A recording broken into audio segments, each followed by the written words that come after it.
Statement one में दिया हुआ है, दो light of single frequency is incident on a metal, the energies of emitted photo electrons are different.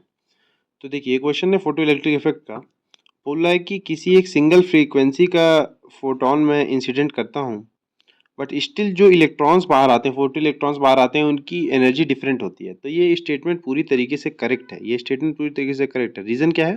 देखिए, भले ही जो फोटोन में इंसिडेंट कर रहा हूँ उनकी एनर्जी सेम हो, बट जो इलेक्ट्रॉन्स है, मान लीजिए जो इलेक्ट्रॉन्स मेटल के सरफेस के बिल्कुल ऊपर है, वो तो तुरंत बाहर आ जाएंगे अगर जो इंसिडेंट एनर्जी है वो थ्रेशोल्ड फ्रीक्वेंसी से ज़्यादा है या वर्क फंक्शन से ज़्यादा है, ऐसा बोले।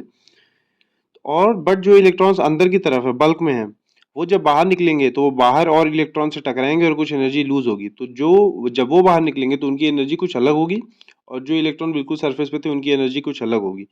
तो एक एनर्जी डालने पर भी फोटो इलेक्ट्रॉन्स जो निकलेंगे वो अलग अलग एनर्जी के निकलेंगे। That's why this statement is correct. Statement two क्या बोल रहा है?